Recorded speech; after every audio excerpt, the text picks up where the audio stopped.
Vermafanca defende que a liberdade de imprensa não deve ferir o direito à honra e bom nome consagrados na Constituição da República. O antigo diretor do Jornal Notícias falava esta quarta-feira no âmbito do ciclo de palestras organizado pelo Grupo Soico para celebrar os 10 anos de existência do jornal O País. A Escola Superior de Jornalismo foi o local escolhido para acolher a segunda palestra de uma série de 10 em comemoração dos 10 anos de existência do jornal O País. O evento juntou a direção de informação do Grupo Soico, corpo de jornalistas, estudantes, docentes, entre outros, com o objetivo de debater o jornalismo e os crimes de difamação. Bernardo Mavanga, antigo PCA da televisão de Moçambique, com passagem pela direção do Jornal Notícias, foi o orador. Jornalista e jurista, Mavanga defendeu que o jornalista não pode, em nome da liberdade que lhe é consagrada pela Constituição, violar o direito à honra e bom nome dos cidadãos. Se formos para o artigo 41, o tal artigo que diz respeito aos direitos de personalidade, que são também designados de direitos pessoais, nós não encontramos nenhuma limitação. Ali não encontramos nenhum limite.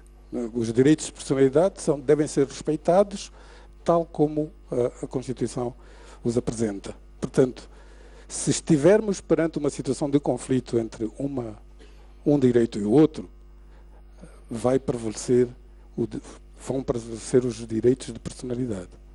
Contudo, o orador abre espaço para situações em que o assunto é de grande interesse público. Por exemplo, uma notícia da prática de um crime de tráfico de estupefacientes dada pela imprensa não pode deixar de ser considerado de inegável interesse público e integrada, portanto, na função da imprensa. Quer dizer que, existindo verdadeiro interesse público em que a comunidade seja informada sobre determinados factos ou matérias, o dever de informação pode também prevalecer. Portanto, tendo em conta aquele equilíbrio de que falamos, tendo em conta esta dignidade que ambos os direitos têm, isso poderá também acontecer. Bernardo Mavanga sublinhou ainda que os jornalistas devem distinguir-se dos propagandistas, na medida em que os primeiros moldam a opinião pública e os segundos geram seguidores. Estudantes questionam o papel das autoridades para assegurar que o jornalismo não atropele a lei. Questionaram ainda a fronteira entre o interesse público e o direito. Estudantes têm a percepção de que os órgãos de comunicação não observam a lei, especialmente em relação à honra e bom nome. O que nós temos visto é que todos os dias temos nos nossos órgãos de comunicação informações que de certa forma acabam ferindo a honra e a dignidade do cidadão, e isto um bocadinho porque talvez não haja instituições que vão estar por detrás desses jornalistas por forma a sancionar.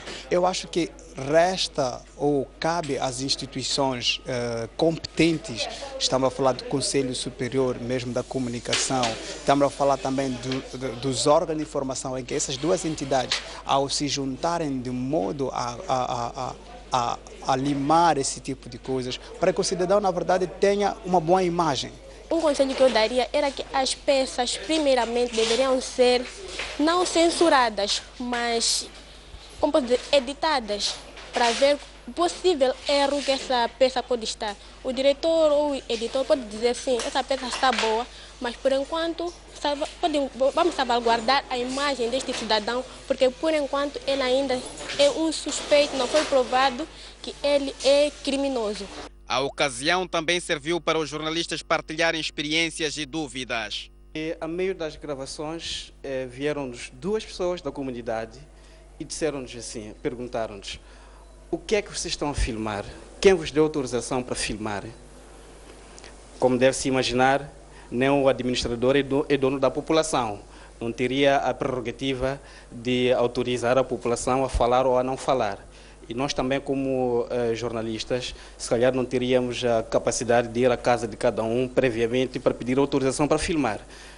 Achamos que era um espaço público, um espaço comum e que tínhamos que filmar dentro daquilo que era o roteiro da nossa reportagem. Mas fomos confrontados por essas pessoas que certamente sentiram-se invadidas, sentiram a sua privacidade invadida porque estávamos lá a filmar e não houve uma comunicação prévia.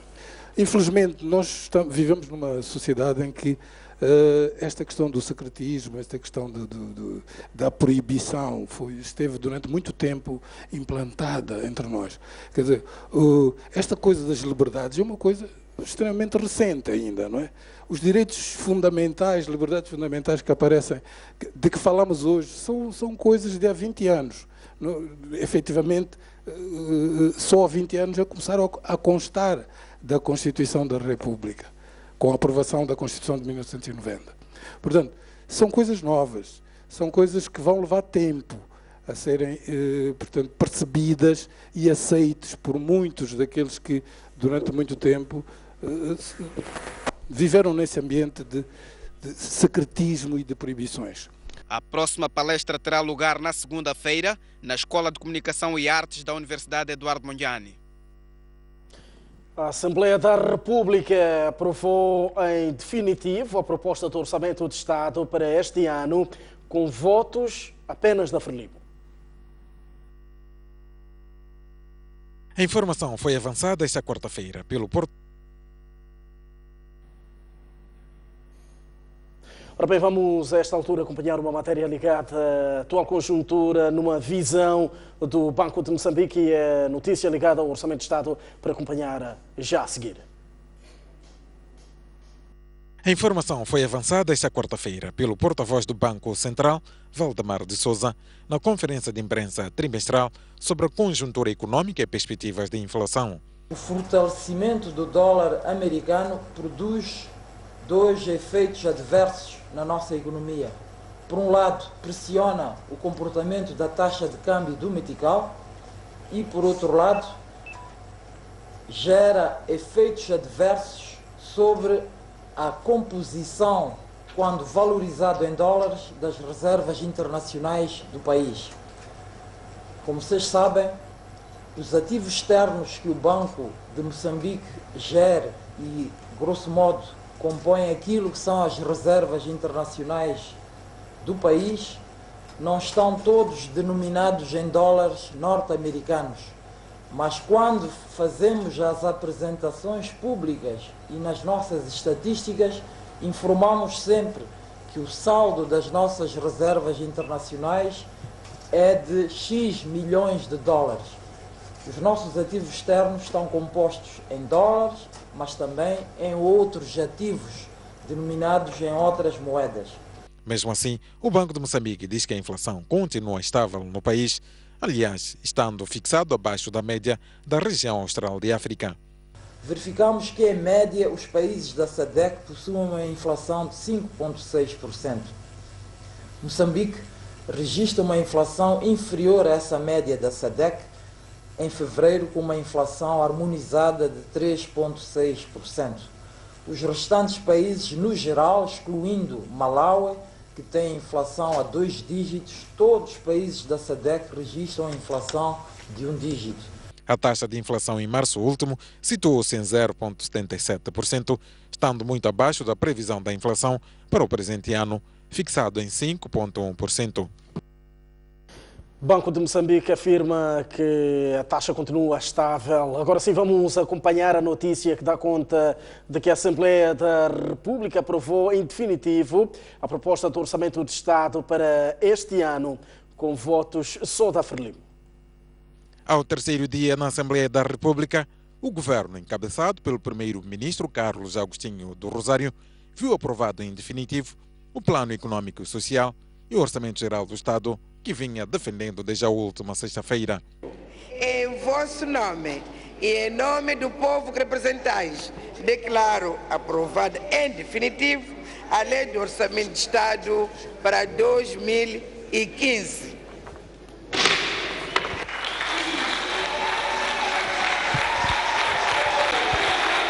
À semelhança do programa quinquenal do Governo, o Plano Econômico e Social e a Lei do Orçamento Geral do Estado foram aprovados com votos a favor da bancada parlamentar da Frelimo, enquanto a Renamo e o MDM votaram contra. Em declaração de voto, a bancada da Frelimo fundamentou seu apoio ao Plano Econômico e Social e Orçamento do Estado. Com este Orçamento do Estado, o Governo inicia em 2015 um novo ciclo de governação, prevendo para o presente exercício econômico as receitas a arrecadar e as fixadas, as despesas por realizar na prossecução da política financeira do Estado e das políticas públicas que concorrem para a melhoria das condições de vida do nosso povo. Votamos a favor da proposta do Orçamento do Estado para 2015, pois é através do presente instrumento que o Governo prevê a realização de despesas indispensáveis para o normal funcionamento das instituições, assegurando, nomeadamente, a consolidação da paz e unidade nacional, o desenvolvimento do capital humano e social, o desenvolvimento de infraestruturas sociais e econômicas, a garantia da segurança alimentar e nutricional, pagamento de salários, promoção de mais empregos e autoemprego, aumento da produtividade e competitividade, criação de riqueza, desenvolvimento equilibrado e inclusivo no ambiente de paz, segurança, solidariedade e coesão entre os moçambicanos. A Renamo diz que o Orçamento de Estado ignora os setores da saúde e educação. O MTM diz que as declarações de Adriano Maleiane sobre a dívida são irresponsáveis. Na área da educação, o PES e o orçamento não resolverão o crônico problema de falta de salas de aulas, carteiras, progressão e promoção de professores, falta de residência de professores colocados fora das suas zonas residenciais, aliado ao fato dos salários estarem aquém das necessidades e do esforço despendido. Na área de saúde, o orçamento não dignifica o pessoal de saúde.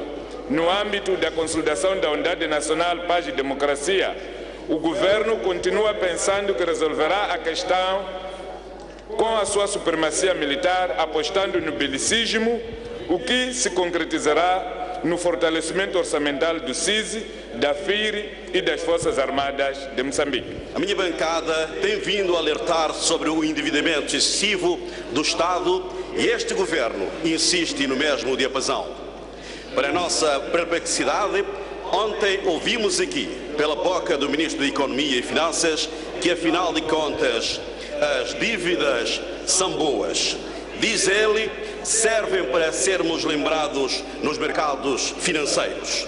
Francamente, que bela lembrança, Sr. Ministro. Em nossa opinião, o problema reside em quem vai pagar a dívida e a que taxa de juro essa dívida é contraída. O caso Imatum é elucidativo do que estamos aqui a falar. O Governo endividou o povo e o Estado a juros muito altos e especulativos. Por isso, não contem conosco para pôr em causa esta e futuras gerações. As declarações do Ministro das Finanças são, em nossa ótica, graves, perigosas e suscetíveis de criar danos irreparáveis na gestão financeira do Estado e dos moçambicanos, já que são um convite ao endividamento irresponsável. Ora bem, e mesmo a propósito desta aprovação, eu recebo em estúdio Dr. Silvério Runguane do MTM para darmos aqui uma passagem de análise em volta deste assunto. Dr. Runguane, se na semana passada já antevia tanto um orçamento de Estado desequilibrado, falava de desigualdades nos setores de educação e da saúde, estamos perante uma aprovação, aliás, a bancada da Frelimo aprovou o orçamento. Que cenários vindouros é possível aqui antever? Bom, começava por cumprimentar os telespectadores, boa noite. Penso que aqui não é preciso adivinhar que com este orçamento nada de bom de certeza virá. porque vamos continuar a ter os mesmos problemas que sempre tivemos. E o que nós estamos a tentar dizer é que a saúde, por exemplo, a forma como foi distribuído, para já o próprio bolo é muito pequeno, não é, que é atribuído à saúde.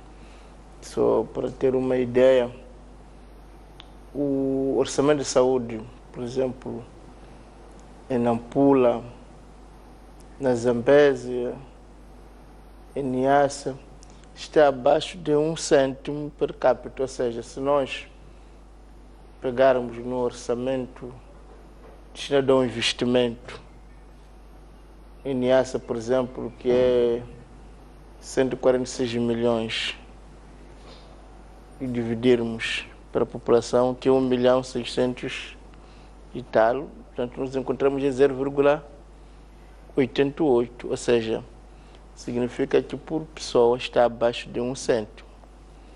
E a mesma conta pode ser feita em Nampula, dá-nos mais ou menos 0,37, na Zambésia 0,32. Portanto, é um orçamento muito exíguo que não vai resolver os graves problemas que encontramos neste setor. É o mesmo que dizer que a saúde dos moçambicanos e das moçambicanas está hipotecada, porque não há uma distribuição equilibrada.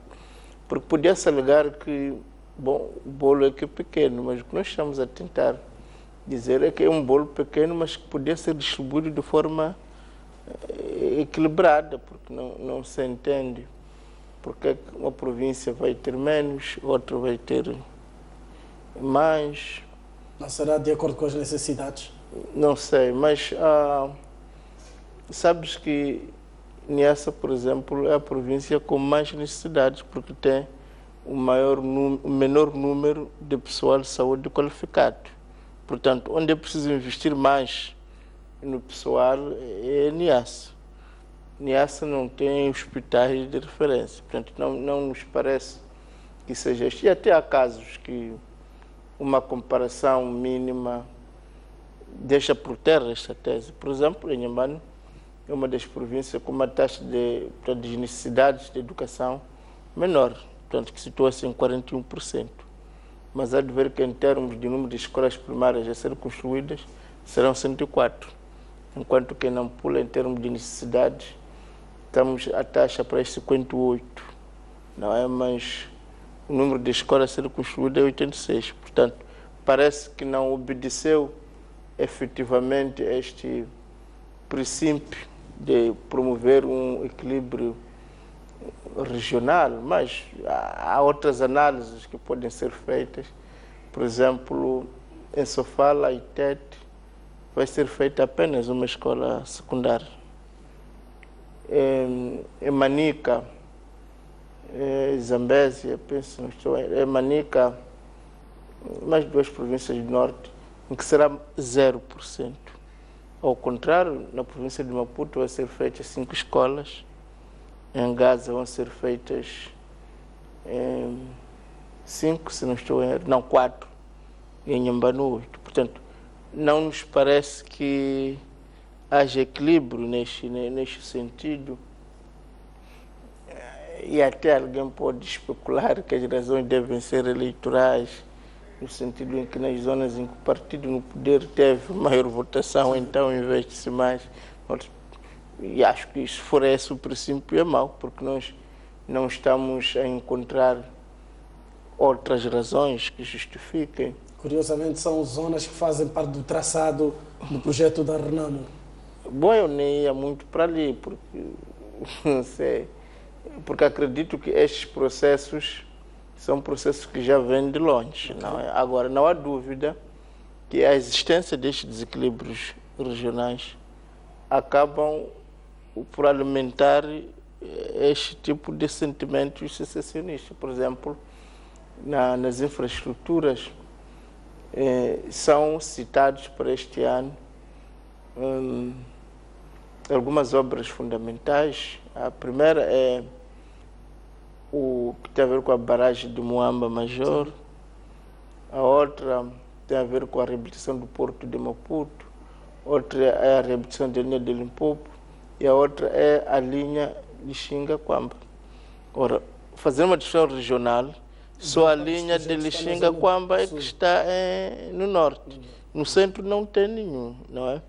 E na zona centro tens logo 3 projetos, o que configura efetivamente desequilíbrios regionais que às vezes quem está a fazer esse documento até pode nem estar muito atento, né? Porque pode ser projetos que já vêm do ano passado, pode haver razões de preferência, se calhar, dos doadores, e pode ser que efetivamente as pessoas que estejam a fazer isto não estivessem atentos. É por isso que a nossa bancada e outros deputados também tentaram logo de início alertar o governo para a existência destas incongruências. E a atitude que nós mais esperávamos era que, bom, uma vez o governo advertido tomou conhecimento, podia retirar o documento no Parlamento para proceder às devidas correções, que é para depois, mas lamentavelmente isto não aconteceu. E ao não acontecer, acredito que isto vai hipotecar o futuro da nossa juventude. Por exemplo, vão ser matriculados este ano, ou já foram matriculados 6,5 milhões de jovens e crianças, mas deste número 4,5 são do ensino primário. O que feita a diferença significa só 1,7 são do ensino secundário. Então, isso significa que as vagas que tens no ensino secundário e as vagas que têm no ensino primário, há um desequilíbrio muito grande. Isto estamos a dizer que apenas 73% da população estudantil matriculada este ano, 73%, ou seja, 73 em cada 100 estudantes estão no ensino primário. E apenas o resto, estamos a falar de 27%, é que estão nos restantes níveis. Então estamos a falar aqui do ensino secundário, estamos a falar da universidade, estamos a falar do ensino técnico profissional, e é evidente que não pode haver desenvolvimento. A Dlamini Zuma, quando foi convidada no Eduardo Mondlane, falava disto, dizia que, olha, há muitos líderes africanos que pensam que temos que investir no ensino primário. É bom, é o ponto de partida, mas não se conhece nenhum país no mundo que tenha se desenvolvido a partir deste nível. Portanto, que se há uma opção pelo desenvolvimento, há uma necessidade de começar a se investir em outros níveis, normalmente o ensino técnico profissional, o ensino secundário, o ensino superior. E é o que este PES ignora estas recomendações e insiste, digamos, no ensino primário. E acho que isto é mau para o nosso desenvolvimento. E se nós olharmos para os vários setores de energia, vamos de encontrar sempre estes desequilíbrios, esta falta de adequação. São estas ideias que, portanto, baseiam-se em números, não estávamos a fazer uma análise leviana ou panfletária, estávamos a olhar para os números, porque o que está a ser dito nem foram os deputados que escreveram, foram os governantes, está lá, e representa realmente um grande desequilíbrio. E este desequilíbrio também foi demonstrado por setores, que vais investir mais, por exemplo, na Casa Militar ou no Corpo de Bombeiros, não é? Porque é preciso perceber que as questões da segurança são questões transversais. Se compras muito armamento, se tens bons quartéis, mas não tens bons hospitais, estes mesmos que devem cuidar da segurança, bem equipados, bem treinados, bem pagos, estando doente, não vão lhe dar nenhuma segurança. Portanto, se tens, digamos, material belo, mas não tens boa educação, não vais ter pessoas com capacidade de manejar aquele armamento. Portanto, é por isso que, para olhar a própria questão da segurança, que é pertinente, é desejável, é preciso olhar de uma forma holística e abrangente. O que a gente está a dizer é que, enquanto não se investir no salário, tudo que está a ser feito em volta dos Ministérios do Interior, do Ministério da Defesa, será de balde, porque terás pessoas completamente desanimadas, sem vontade, e não vai resolver a questão da segurança. Portanto, tens que investir nas pessoas, tens que investir na saúde dessas pessoas, tens que investir na motivação dessas pessoas, e depois que fez este trabalho, então já se justifica alocar bolos para reabilitação de quartéis, para importação de armamento, de outros equipamentos que precisa para manter a segurança.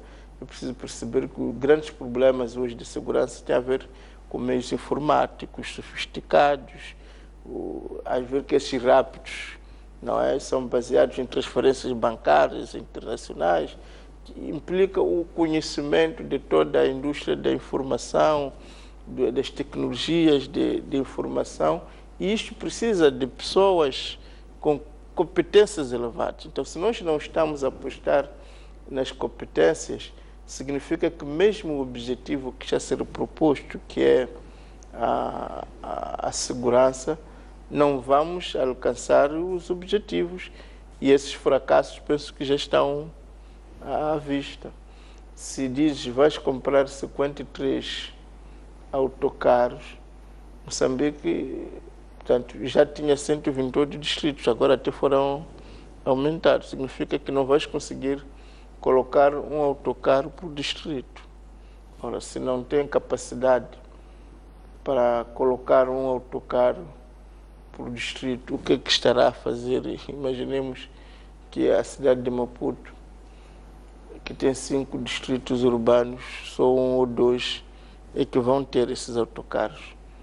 Com a população a ser transportada a Mailoves, parece que não está já a fazer nada. Portanto, são estes conselhos que acredito que os digníssimos deputados estavam a dar ao governo. Infelizmente, o governo não acatou, correu-se mais para a votação, e é preciso até dizer que a própria votação é discutível, porque, por uma coisa muito simples, a distribuição do tempo das intervenções é feita por bancadas, não é feita por deputado. Portanto, os deputados não têm todos o mesmo tempo para a intervenção.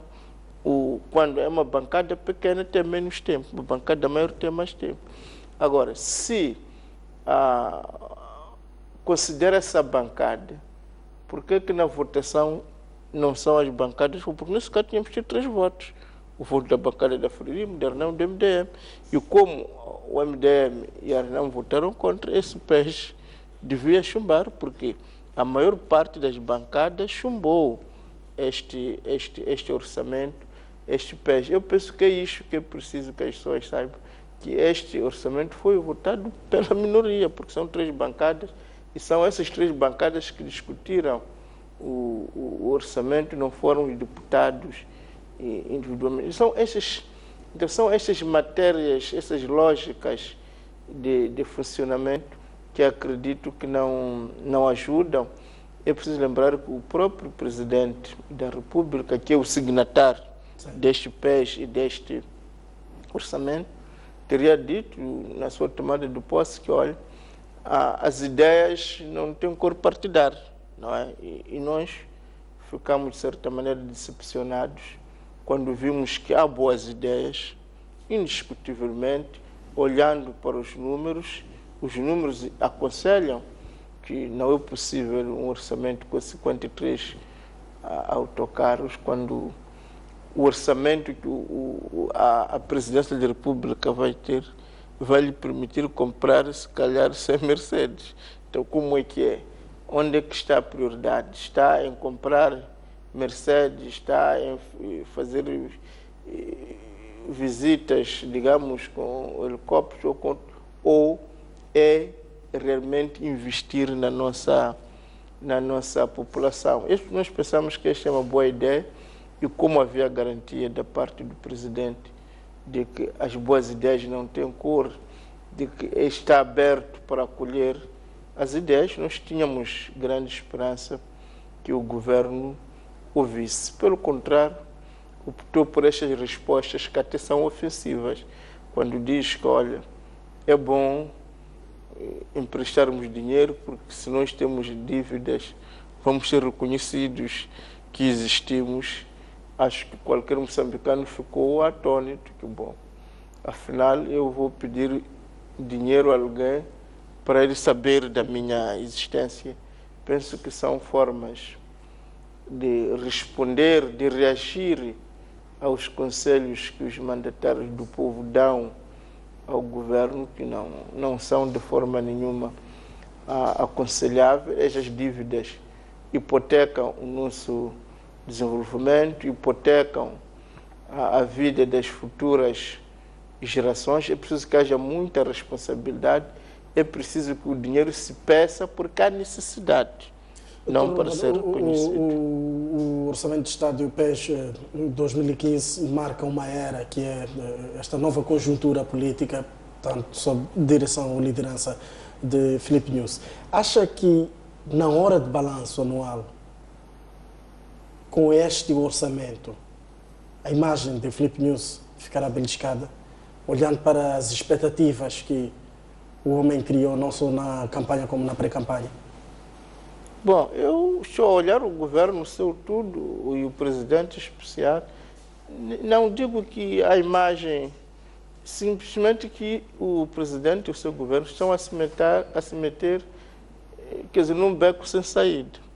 Porque não é preciso adivinhar, nem é preciso ser guru, nem grande matemático, para perceber que se você tem mais de 130 distritos, não é?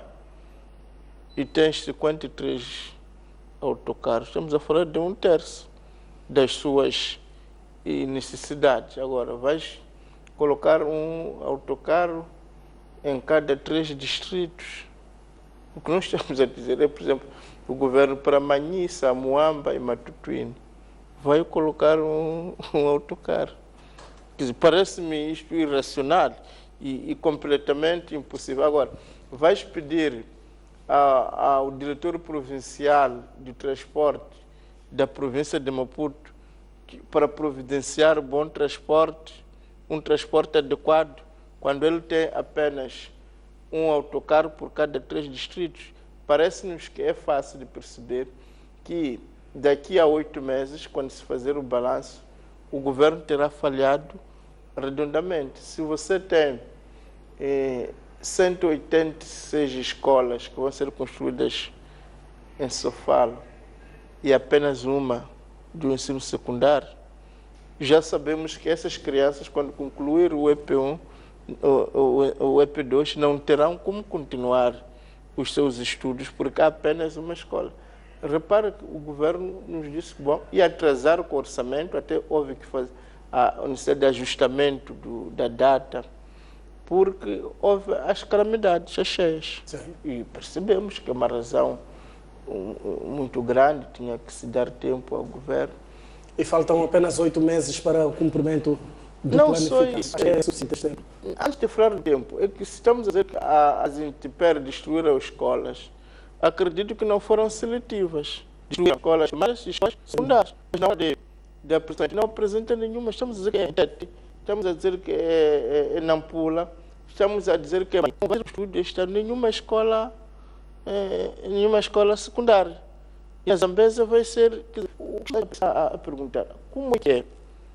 Essas chuvas só foram para as escolas primárias? Não, foi aqui. Há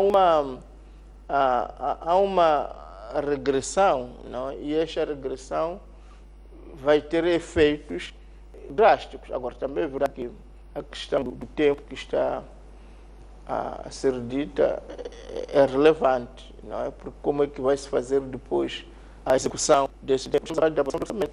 O orçamento tem que ser promulgado, depois de ser promulgado tem que ser dotado, quer dizer, então se tens uma obra grande, tens de fazer um concurso, por exemplo, internacional, estamos a falar de 3 meses, então significa que este ano é um ano perdido, não podemos contar com ele, e as políticas que estão a ser seguidas são políticas que não vão nos levar a bom termo, não é? Mas por todos os efeitos, vamos continuar a esperar, a fazer fé que este presidente e o seu governo, apesar dessas evidências, porque aqui é mesmo preciso fé, não é? No verdadeiro sentido de que as condições que nós temos no terreno nos apontam para uma outra direção, mas através da fé, então vamos fazer esse esforço de acreditar que vai se dar a volta por cima, mas acho que nenhuma pessoa minimamente informada ainda tem esperança.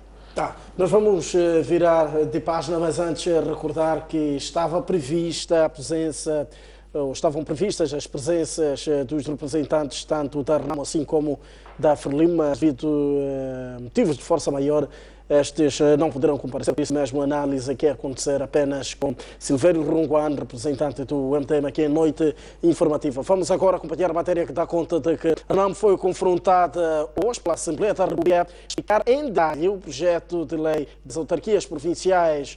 O partido de Afonso da Câmara respondeu a todas as perguntas, defendendo que o projeto de lei é o único para a estabilidade. Relativamente a esta questão, gostaríamos do desenvolvimento local, que as autarquias locais das cidades, vilas e povoações são uma alavanca do desenvolvimento local e a sua efetivação é um cumprimento ao estatuído número 1 do artigo 250 da República de Moçambique.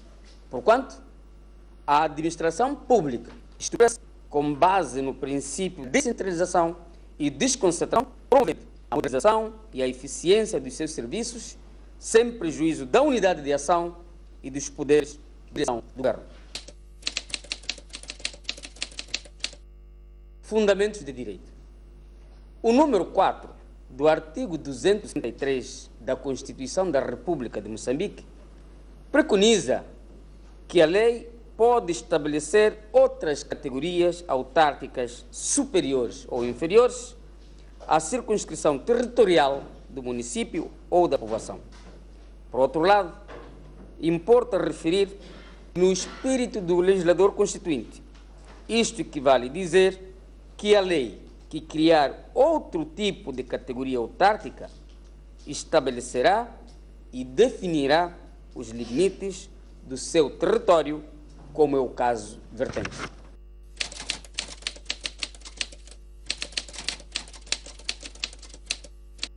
A Constituição da República de Moçambique impõe que haja descentralização, não impõe que haja descentralização simultânea de todo o território nacional.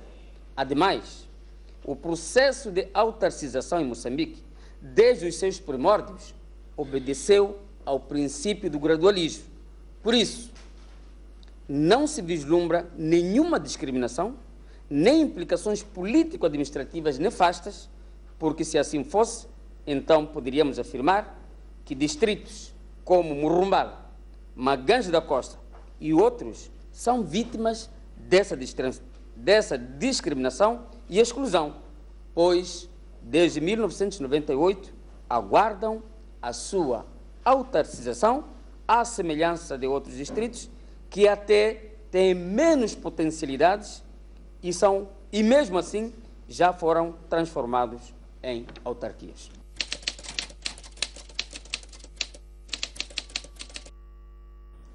Temos exemplos, por exemplo, África do Sul, a vizinha África do Sul, França, Itália, entre tantos outros no mundo.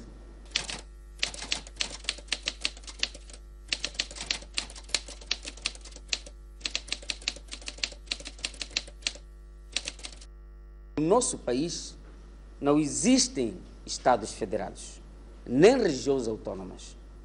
Quanto aos órgãos locais do Estado, remetemos às comissões a consulta da Lei nº 8/2003, de 19 de maio.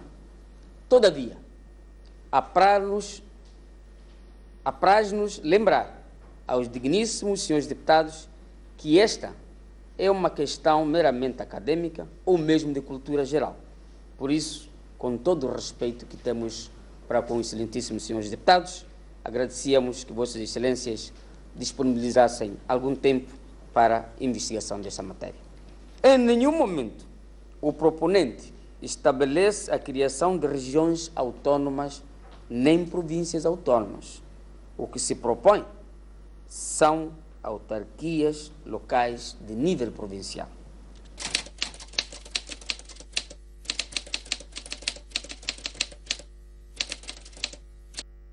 Os excelentíssimos senhores deputados aqui presentes, todos os moçambicanos, incluindo a comunidade internacional, assistiram ao golpe eleitoral no pretérito ano de 2014. A Renamo, mais uma vez, ficou impedida de governar e os moçambicanos são forçados a ser governados por pessoas que ascenderam ao poder de forma ilegítima. Como consequência desta desinteligência eleitoral, todos, sem exceção, assistimos molduras humanas nos comícios orientados por Sua Excelência Presidente Afonso Macacho Marceta Dhlakama, onde o denominador comum é: queremos ser governados por aqueles que nós elegemos.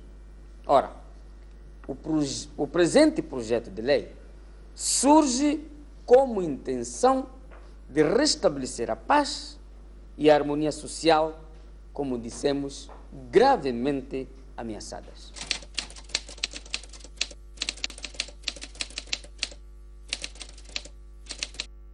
Será um relacionamento são, cortês e de colaboração, porque as autarquias já existentes vão manter todas as suas competências.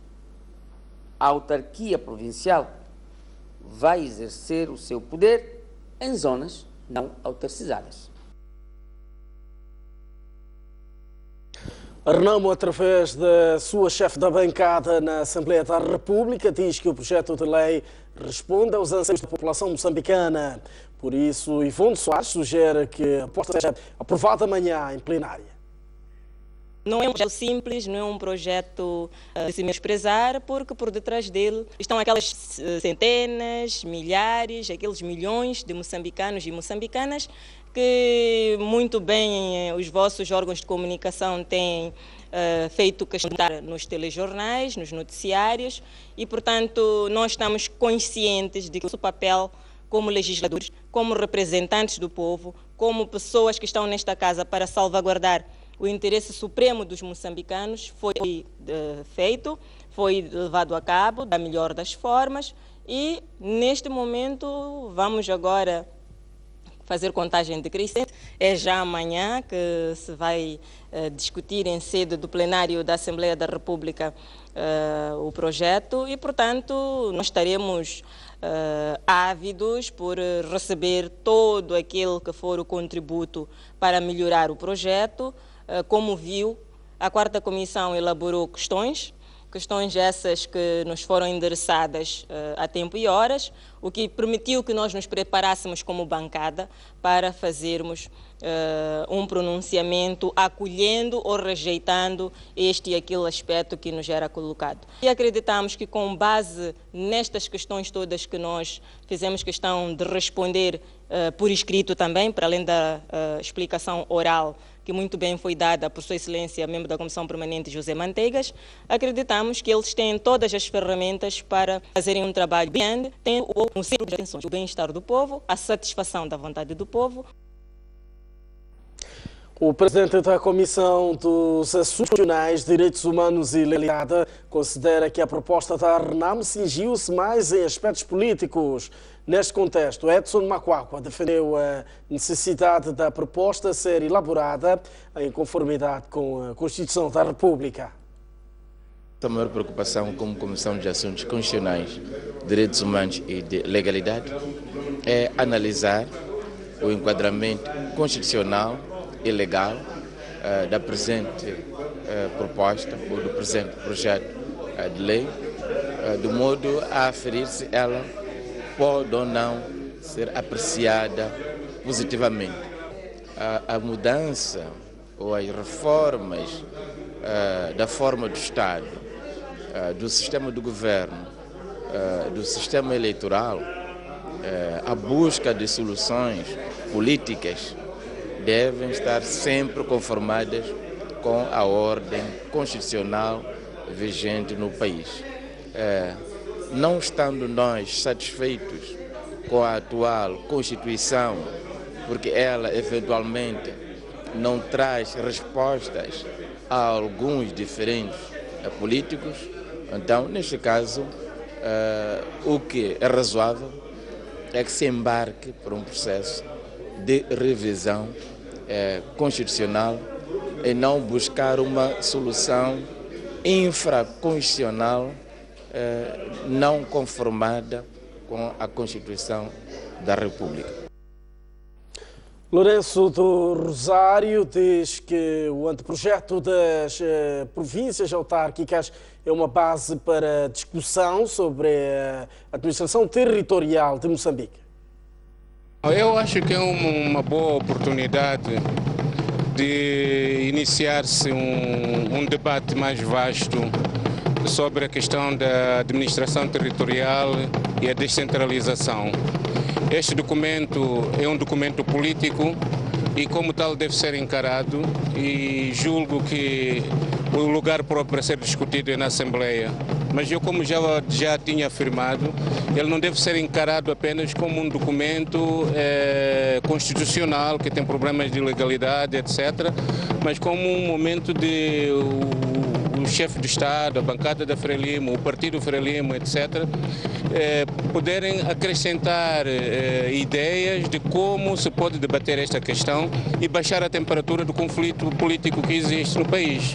Portanto, a aprovação deste documento é pertinente na ótica do Dr. Lourenço do Rosário? Não considero a aprovação deste documento, porque este documento, tal como está, já afirmei também, tem fragilidades que não podem, de forma nenhuma, serem consideradas que podem passar e o país não ter problemas de governação. Há problemas de governação, tal e qual como darmos uma ideia de melhor administração territorial do país. Voltamos já a seguir. Mais um baú